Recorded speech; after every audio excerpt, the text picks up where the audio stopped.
காரை செல்வராஜ் சார், 4வது கூட்டம் நடந்து முடிந்திருக்கிறது. அதுக்கு முன்னால ஒரு 5 மாநில தேர்தல் முடிந்து அதனுடைய ரிசல்ட் எல்லாம் வெளியில வந்திருக்கு. அது ஒரு பெரிய தாக்கத்தை ஏற்படுத்தும், கூட்டணியில குழப்பத்தை உண்டாக்கும்.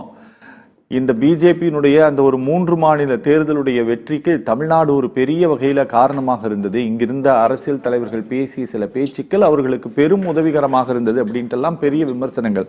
மொத்தமா இந்த கூட்டணி உடைஞ்சு போயிடும் தேர்தலுக்கு முன்பாக அப்படிங்கிற மாதிரியான பேச்சுக்கள் எல்லாம் இருக்கக்கூடிய சூழல்ல தான் இந்த 4வது கூட்டம் நடந்து முடிந்திருக்கிறது. சார், சிக்கல் இல்லாம எந்த பிரச்சனையும் இல்லாம இந்த கூட்டணி முழுமையாக தேர்தலை சந்திக்க வாய்ப்பு இருக்கு அப்படின்ட்டு உங்களுக்கு தோணுதா?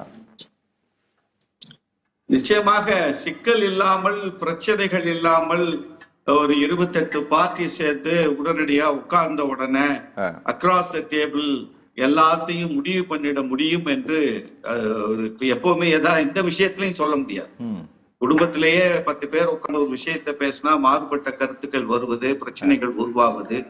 அதற்கு பிறகு அதை மீண்டும் மீண்டும் அந்த பிரச்சனைகள் எதனால் வருகிறது என்பதை உள்ள போய் பார்த்து ஒன்றாக பேசி அதுல வீட்டுல இருக்கிற பெரியவங்க விளக்கங்களை கொடுத்து நம்ம அந்த செய்திகளை நம்ம அக்செப்ட் பண்ணிப்போம். சரி, அதே மாதிரிதான் 28 பார்ட்டிகள் இணைந்து இந்தியா கூட்டணி என்கிற என்டிஏ கூட்டணிக்கு எதிராக அமைத்திருக்கிற அந்த கூட்டணியில இவங்க 4வது கூட்டமே நடத்துவாங்களா என்கிற ஒரு கிண்டலும் கேலியுமான பேச்சுக்கள்லாம் நிறைய வந்ததை நம்ம பார்த்திருப்போம். ஊடகங்கள்ல, யூடியூப்ல நிறைய மீம்ஸ் எல்லாம் கூட போட்டு செய்திகள் வந்தது.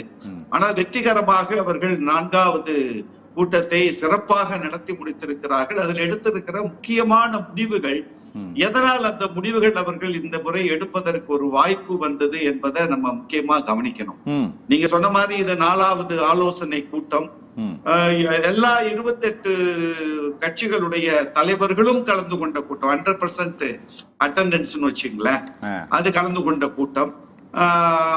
இதுல எடுத்திருக்கிற முக்கியமான 3 முடிவுகள் என்பது எவ்வளவு சீரியஸா இந்த தலைவர்கள் இருக்கிறார்கள் ஒருங்கிணைந்து செல்வதற்கு என்பதை வெளிக்காட்டுவதற்கு.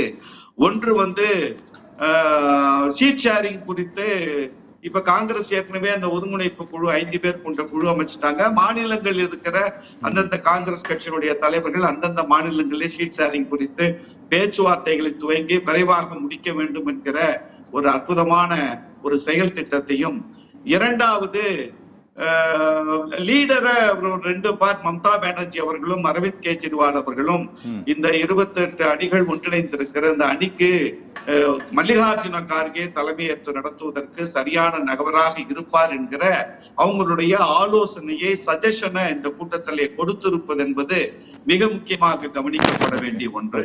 3வது இந்த 141 எம்பிக்கள் பாராளுமன்றத்திலிருந்து வெளியேற்றி இருப்பது குறித்தும், என்டிஏக்கு எதிரான பாரதிய ஜனதா கட்சி கூட்டணிக்கு எதிரான செயல்பாடுகளை, பொதுக்கூட்டங்கள் நடத்துவது, பப்ளிக் ரேலி நடத்துவதெல்லாம் 30 ஜனவரியிலிருந்து நம்ம இந்த நிகழ்ச்சிகளை தொடங்க வேண்டும் என்று பேசியிருப்பது என்பது ஒரு பாசிட்டிவ் சைன். இது நிச்சயமாக எந்த சிக்கல்கள் இருந்தாலும், எந்த பிரச்சனைகள் வந்தாலும் அவைகளையெல்லாம் கலைந்து ஒன்று சேர்வதற்கான வாய்ப்புகளை இந்த 4வது கூட்டம் உருவாக்கி இருக்கிறது என்று ஒன்று. இதுல இந்த சீட் ஷேரிங் இயல்பாக நடக்கக்கூடிய ஒன்றுதான். அதை நம்ம கடந்து போயிடலாம். இவர்களெல்லாம் அணி சேர்ந்ததற்கு பின்னால் நம்ம பப்ளிக் மீட்டிங் நடத்துறது, ஆளுங்கட்சிக்கு எதிராக ரேலி நடத்துறது, அவருடைய குற்றங்களை, குறைகளை சொல்லுவது, இந்தியாவினுடைய மனித மனங்களை ஒருங்கிணைக்கக்கூடிய செயல்பாடுகள், இந்த வேலை வாய்ப்பு, நீங்க விவசாயிகள் குறித்து, தொழிற்சாலை குறித்து, ஏழ்மை நிலை குறித்து நிறைய செய்திகளை குறித்து பேசுவதற்கான வாய்ப்புகள் உருவாவது என்பதும் இயல்பாக உருவாகும். இதுல ரொம்ப பெக்யூலியரா மம்தா பானர்ஜி அவர்களும் அரவிந்த் கெஜ்ரிவால் அவர்களும் ஒருங்கிணைந்து ஒரு பொறியை தொட்டிருக்காங்க.